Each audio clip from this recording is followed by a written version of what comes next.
Tere! Mul on siis see hea võimalus meie tööst natukene rääkida ja teha selline väike ülevaade, mis on hästi ja mis vajab veel peenhäälestust terve selle aasta jooksul, mis on AIDS olnud kehtivuses.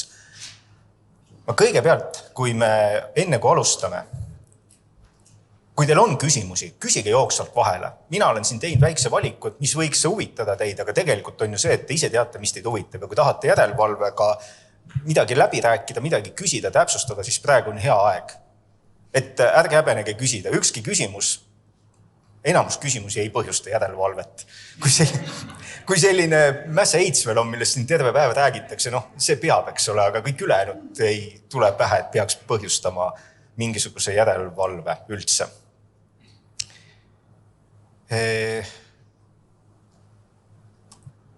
YouTube'ist leitud selline meetod, et enne kui film pihta hakkab, et ma kasutan reklaami võimalust. Teil on küll ennem olnud pikk arutelu siin MKM-iga sellest pilvemäärusest ja asjast, aga ma teen selle reklaami. Nii kaua, kui meil ei ole kena tööriista kaasaegset, siis kaustik@ria.ee on see, kus te saate nii pilvemääruse teavitusi kui ka AIDS ja ISO auditeid saata. Ja veel ennem, kui üldse pihta hakkame. Kui me eelmine kord samasugust seminari ette valmistasime, siis üks kolleeg enne ära minekut ütles kontoris, et kuule, räägi mingi hea lugu ka, mis teil on juhtunud. Et ma selle lubaduse nüüd täidan siis. Kunagi päris ammu, mul kolleegid, kui ma ka töötasin alles vastasvõistkonnas teie pool, et läksid järelevalvele. Midagi oli, midagi ei olnud, pigem ei olnud. Lõpetatakse järelevalve menetlust ära, aga see lõpeb tavaliselt ikkagi meil sellega, et me küsime seadmeruume, küsime, et serveri ruumi vaatame, et sellised tüüpilised asjad, et uks on lukus, tädi sees istub, tulekustut on, veetorud serveri kohal on, sellised asjad. On olemas ja lukus käib, saab panna. Lähevad siis vaatama keset koridori serveri kapp, aga see ei ole point. Teevad serveri kappi ukse lahti, üle räkki riiulite kuivab 2 moppi. Hea soe koht kasutada ära. Teine, üsna hiljutine asi oli. Nii ajakirjanduses kui ka vastaspoolelt on teada, et meie selline koostöösuund viimastel aastatel on olnud tervishoiusektor. Nii üks kolleeg võtab siis lihtsalt vahemärkusena, et äriregistrist igasugused andmed, need ei ole alati need, millega õnnestub inimest tabada. Ei õnnestunud, võtab tervisekeskuse, kus lugupeetud tohter töötab, helistab üldtelefonile, ütleb, kes ta on, mis ta tahab, otsib sellise osaühingu juhatajat, lugupeetud tohtrit nimega see ja teine. Natuke vaikus, öeldakse, et olge hea, rääkige veel kord ja rahulikult. Kolleeg ütles, et ta ise ka ehmatas, et mis mõttes, et äkki tõesti kiirustas, rääkis kurjalt, püüab rõhutatult, vaikselt kõik rääkida ilusti, räägib ära, kes ta on, mis ta tahab, kuidas saaks ühendust juhatuse liikmega, kuidas saaks selle sama tohtri ära see ja sellega ühendust. Hea oleks e-mail, aga veel parem oleks telefon, et saaks kiiresti kohe kätte. Teiselt pole väike vaikus ja vastuvõtust küsitakse, kas te valuvaigistit juba võtsite? Ühesõnaga, need on need paar lugu, et oleks lubadust täidetud. Aga teema juurde, mis on hästi? Silmapaistvalt hästi on see, et asjad on hakanud, AIDS on hakanud tööle. Tegelikult organisatsioonidest, kui me eelmine kord mõtlesime kolleegidega läbi, meil ei ole ühtegi vastupidist näidet, kus asutuses, kus inimesed hakkavad ise tegelema, et nad ei jõua kuhugi, jõutakse. Muster on üldiselt see, et on tugev IT ja juhatusest on keegi aktiivne inimene ja siis jõutakse. Hästi selline lihtne asi, et kui ei ole see kord esimese, kui sa teed mingi kord, infoturvapoliitika on esimene, eks ole, need management commitment, kuidas neid kõike teha? On natuke kehvem. Las ta olla, mis siis? Nagunii, siis kui tuleb uus idee, mida teha, teete uuesti. Aga teil on üks hea asi, või nendel on üks hea asi. Nad on alati meile ära seletanud, miks neil see nii on. Ja kui neil midagi ei ole, nad on ära selgitanud, miks neil ei ole seda. Täpselt sama on ka audiitoriga. Audiitor on tegelikult natukene hullem tegelane. Meile töömeetodid on täiesti erinevad. Meie otsime meelevaldselt neid kohti, mis oleks tehtud. Audiitor vastupidi otsib lahknevusi.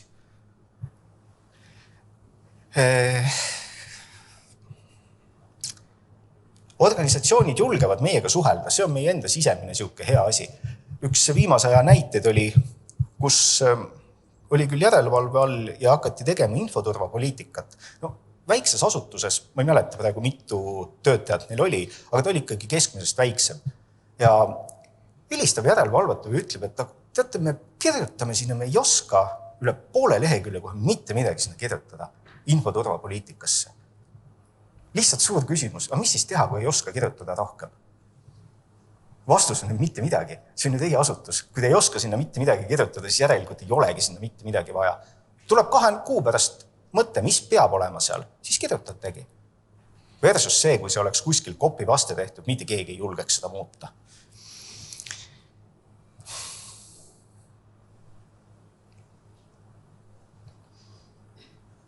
Konsultantidest.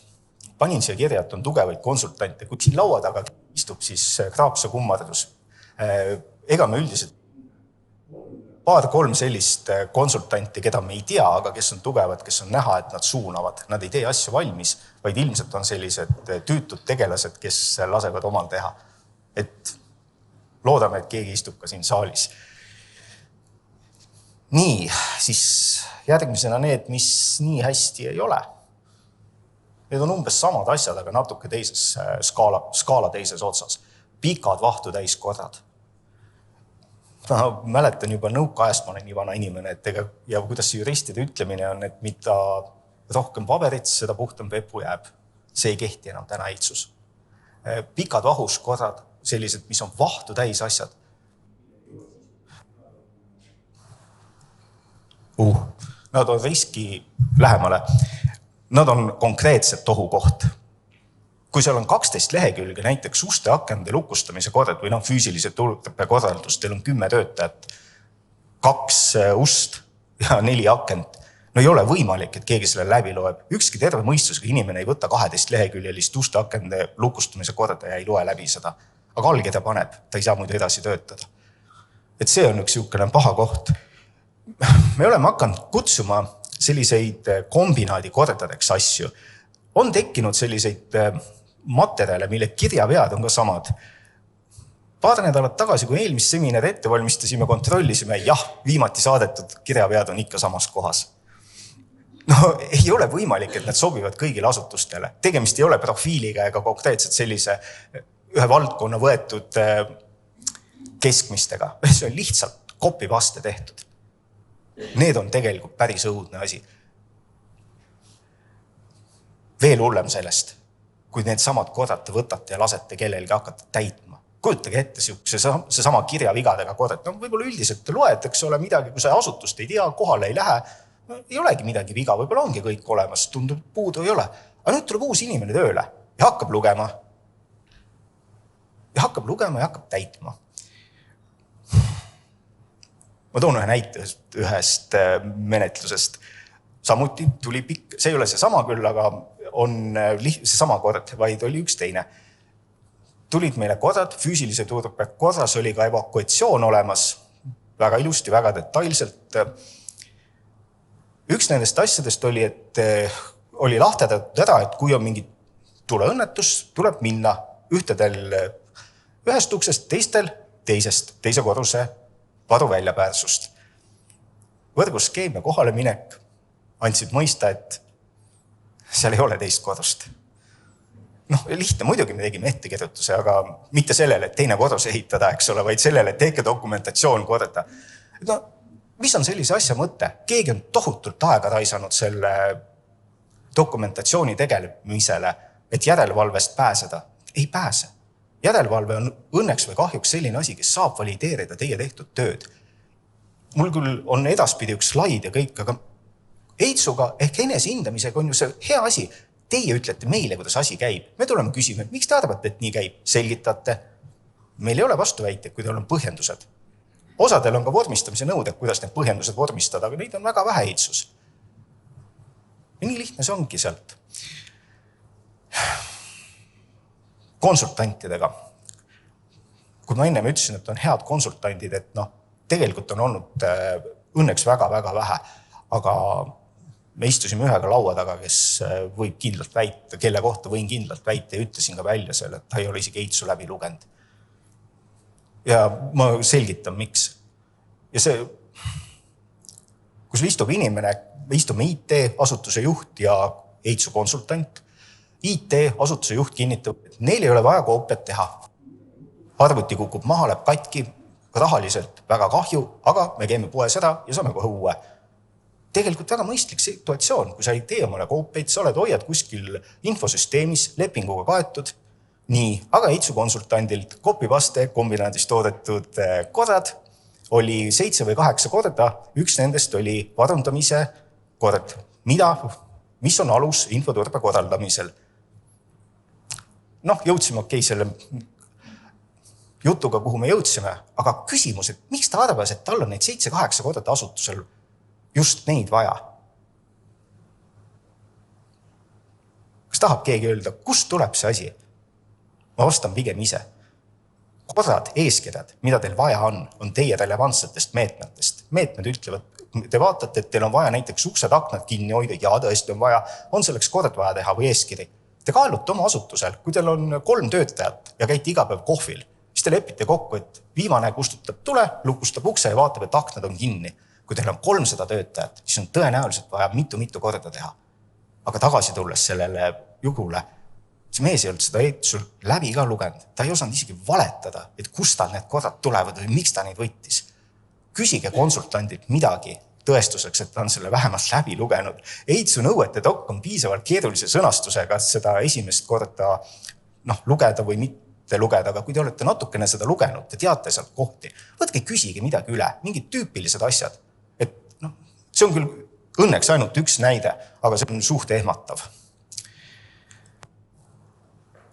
Nii, mõned tähelepanekud, mis võib-olla tasub läbi rääkida või üle rääkida, kui juba järelevalve on kuskil saali ees klouni tegemas.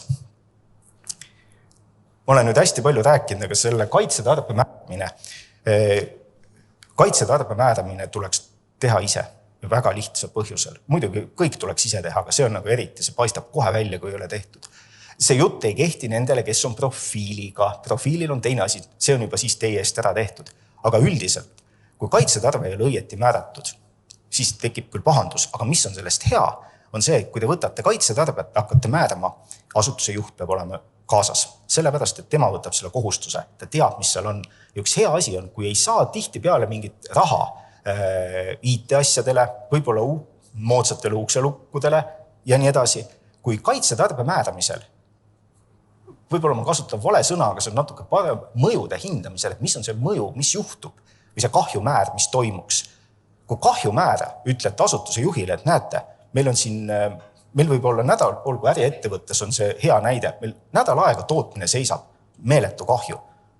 Aga selle eest, et näiteks siin varaste eest kaitsta, me paneme ukselukkos paigaldusega on 100 rutsi ainult. Lihtne, see matemaatika ütleb, et meetme maksumus on umbes 0, midagi. Ja kui asutuse juht saab sellest aru ja ta on sellest laua taga, siis paljudes kohtades ei ole vaja mitte minna raha küsima, vaid ta ütleb, et kuulge, te ei lähe kohvimasina ligigi ennem, kui need asjad on tehtud. See on üks hea asi, miks tasub juba kaitsetarve ise ära määrata. Ja siis tuleme kas meie või audiitori küsib, et aga miks te nii olete hinnanud? Ja te oskate kohe vastata, miks teil see asi on.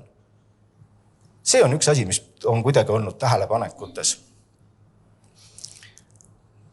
Ühe väite, RIA nõuab ainult dokumente, räägiks lahti. Jah, tihtipeale see nii on. Ja miks see paistab? Tegelikult ei ole, aga see paistab väga lihtsalt. Kui me hakkame nõudma või lähme kuskile vaatama ja seal ei ole mitte midagi, pole alustatud, küsitakse, mäss heits veel on, mis te tahate.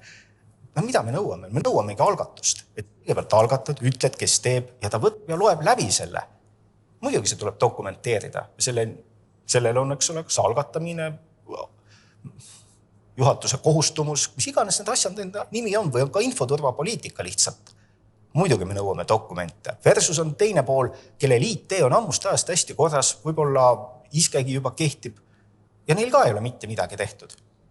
Tihtipeale on jälle IT ütleb, et ma siis dokumenteerin, kui see tõesti nii tähtis on. Jah, on. Ja dokumenteerimine, miks ta on tähtis?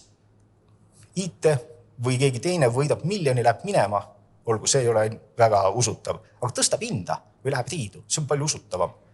Kuidas te võtate järgmise? Ja sellepärast me nõuame hästi palju neid mitte hästi palju, ma parandan, me nõuame tihti, et asjad peavad olema dokumenteeritud ja see ei ole mitte meie nõudmine, vaid see on riskihaldusest tulenev.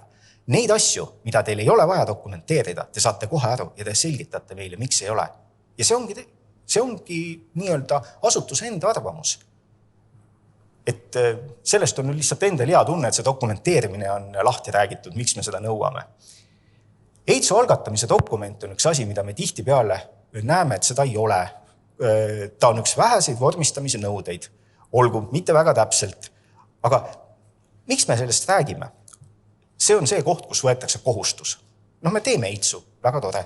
Ka pangast, kui võtta laenu, pank ütleb, ma usaldan teid, tore inimene, anname laenu, küll sa tagasi maksad. Aga võtab allkirja, et sa maksad tagasi.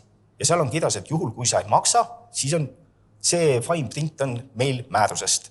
Aga see on see koht, see on kohustuse võtmine. Ja selline juhatuse liikme või selline juhataja allkirjaga dokument on hea, kui on olemas.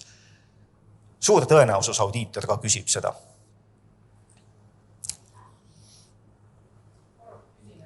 Jaa. Muidugi.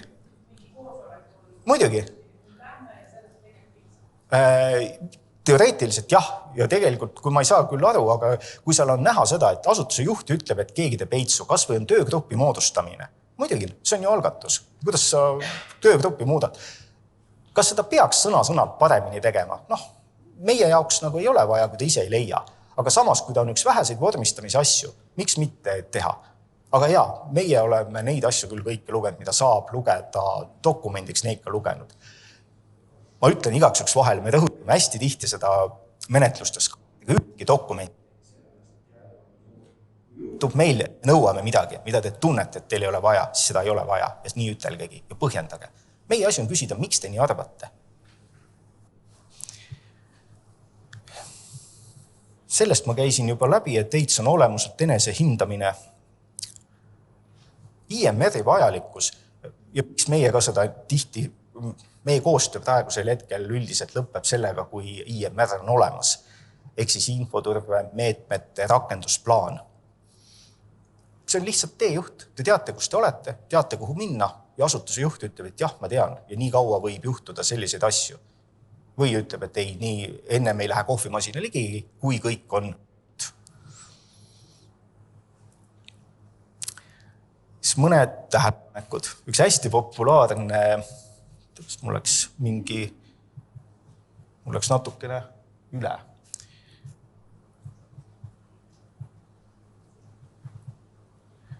Üks populaarne ettekirjutuse punkt on võrguskeem, mida lihtsalt räägiks lahti, mis on ka selline, mis tekitab tihti pinevat arutelu. Vormistamisnõudeid olemas ei ole. Kuidas võrguskeem on tehtud, kuidas te hoiate seda? Täiesti kõik, täpselt nii nagu kõige mugavam, kõige parem, kõige kasulikum on. Miks teda vaja on? Jällegi see sama. IT võidab miljoni või tõstab hinda ja läheb homme minema. Kuidas seda edasi saaks minna? Täpselt nii palju peabki seal infot olema. Et ta järgmine inimene järgmisel hommikul tuleb, istub, natuke põrnitseb ja hakkab tööle. Elektrikutel muide on täpselt sama asi. Kui me näeme, et siin on küll tuletõde kapp, aga kuskil on elektrikapp. Kui me teeme selle elektrikappi lahti, seal on sees paberid, dokumentatsioon. Kui me kutsume praegu elektriku, palun pane sinna üks pirn põlema, ta veab juhtmed, enne kui ta hakkab juhtmed vedama, teeb elektrikappi lahti, vaatab natuke seda skeemi ja hakkab tööle. Nii lihtne see ongi. Täpselt sama peab olema ka kas just võrguskeemist, aga mingist dokumentatsioonist. On see tabel, on see mingis muus. Ma räägin ühe hea juhuse meie viimase aja praktikast. Ei olnud ühel asutusel hästi. Sai ettekirjutuse, pidi kõik tegema, et oleks hästi. Võrgu arhitektuuri mingit joonist kirjeldust seda üritas, aga igal juhul ei suutnud teha ja oli sunnitud maksma sunniraha. Väga halb olukord, aga näide on hea. Sai uue aja, läks umbes pool aastat mööda, oli joonistanud võrguskeemi. Ega see üldiselt mitte midagi ei ütelda. Menetleja küsib, et lihtsalt retooriliselt, et kuule, kas sa ise oskaksid selle järgi midagi võõras asutuses teha? Hädasmees oli vastand, et hei, mul on oma tabelid. See on klassika. Need tabelid muidugi saatis ja seal oli detailne info sees. Oleks võinud kohe saata. See tähendab seda, ühtegi asja, ärge vormistage järelevalve jaoks. Kui teil on omal mingid tabelid, siis nendest piisab. See on ju teie enda, see on enese hindamine. See ei ole selline materjal, mis peab olema. Meil on hästi palju seda taaka, et mida rohkem paberit, seda paremaks läheb. Nii, järgmine populaarne asi on tulekustutussüsteem serveriruumides või vajalikes kohtades. Serveriruumid on tegelikult see koht, mis jääb tuletõrje kontrolli skoobist selles mõttes välja. Kustuti ukse taga, siis nende jaoks on see kõik hästi.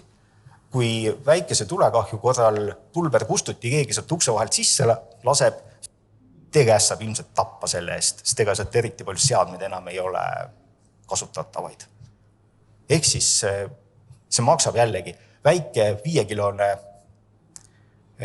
süsihappegaasi kustuti maksis viimati 70 €, ma ei mäletaks käibega või ilma. Ehk õieti mitte midagi.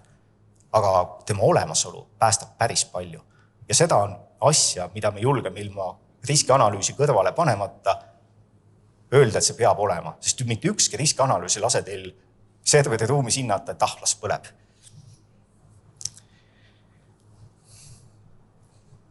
Äkki on küsimusi vahele tekkinud. Ma olen nüüd ära saanud rääkida selle, mis on nagu järelevalve poole pealt. Ja. Kas ma annan, kuidas see käib? Kas see mikrofon tuleb anda või kodaldajatelt? Ütle ise, ma täpsustan. Väga õige jutt, aga see lihtsalt, kui oskad lugeda EITS-i, see ongi kirjas väga ilusti. Teki poliitika, teki kord. Ehk vaata see, kui seda juttu ei kuule, siis mõni väike asutus tormabki kohe järsku neid kordasid tegema, ilma mõtlemata, kas ta tegelikult 3 inimesega seda vaja. Kas kuidagi EITS-i sõnastuse ka paremini panema, et kui teil et ärge teki kord, vaid dokumenteerige või leppige kokku on väike asutus, seda sõnastust paremini väljas. Madi tahab vastata, aga ma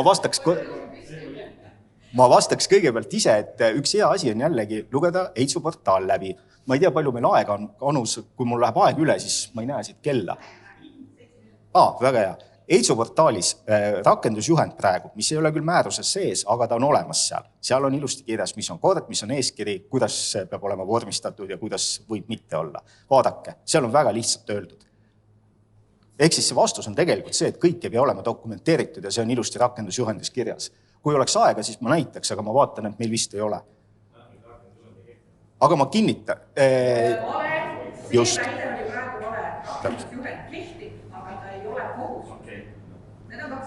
Just. Ma kinnitan, et see oli vastus teile, kui te võtate EITSU rakendusjuhendi ja lööte kas või eeskirjad sisse, te jõuate õige koha peale, kus on kord eeskiri, seal oli 4. Lisades, kus on nende näidete? Ta on rakendusjuhendis, ma just täna võtsin ja näitasin seda.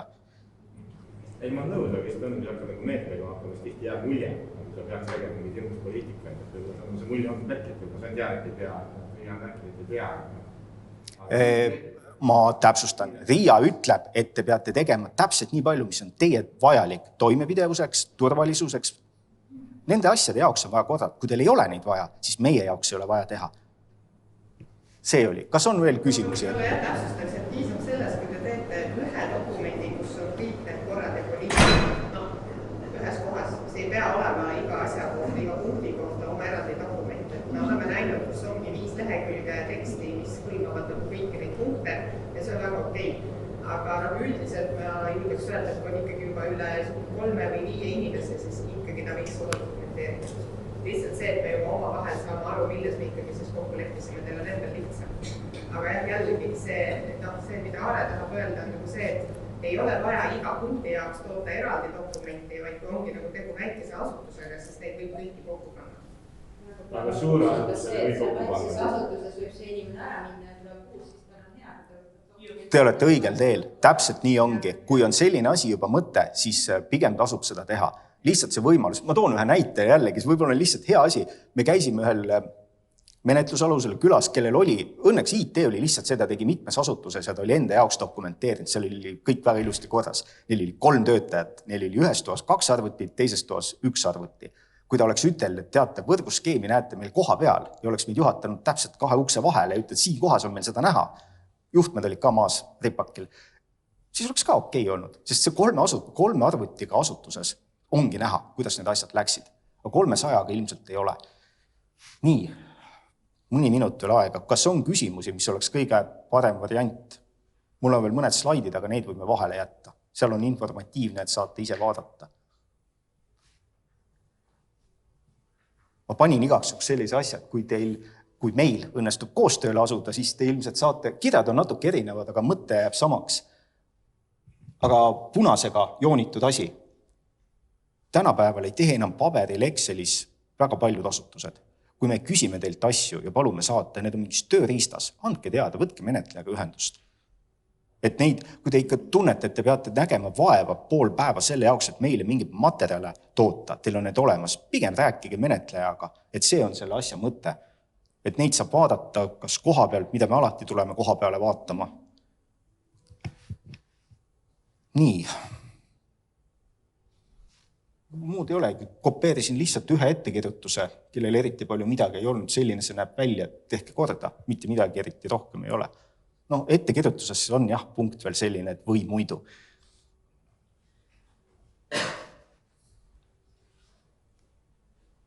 Aga ma jätaks ikkagi nüüd küsimustele veel, kui kellelgi on. Korra küsiks, kui palju te sinna teenuslepete sisse vaatate IT-majapääsus eri pool? Vaatame. Kui on oluline asi, kui sul on kaitsetarve näiteks ikkagi suureks äriprotsessis hinnatud ja seal on teenuslepingutes sõltuv, siis vaatame jah neid. Isest tuleb kõik asjad tuleb ju seadusest, siis on teenuslepe, muidugi läheb väga detailideks. Nüüd on küsimus, kus vaat seda siis rakendama? Ma ei saanud sellest vist siis täpselt aru. Me teenuslepingud, SLA-d või on siis omavahelised üldse lepingud teenuse, et üldse see nii-öelda, kes maksab või kes tellib, eks ole, eks osutab. Vaatame küll, et need ikkagi pädeks. Selles mõttes, et kui on veel seadusest tulenev, siis on teine asi, sealt tulevad ju mingisugused normid, millele peab vastama. Aga kui on ka äriettevõte, mis praegu tervishoiusektoriski on, kui tal on ikkagi mingi teenuslepe, on siuke, et on ja ei ole koopiaid, ei tea, kes teeb. Loomulikult vaatame. See on ju nende enda riskihalduse toimepidev, riskihaldusest tulenev toimepidevuse ja ka konfidentsiaalsuse point. Kuidas see kogemus on, et kas panna täna EITSi punkti sisse või ühed lihtsalt vastama täna võrgu ja selle määrusele ja lätsi? Teenusleppe. Väljas tellimise moodul on täitsa olemas. See on EITSus sees.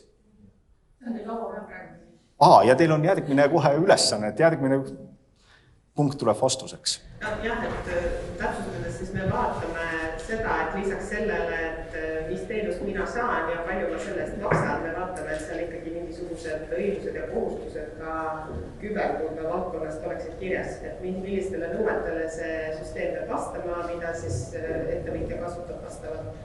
Et kuidas neid probleeme lahendatakse, kas siis intsidentidest raporteerib, et kas siis asutus ise või siis IT-teenuse osutaja, kui me näiteks IT-teenuse osutajast räägime.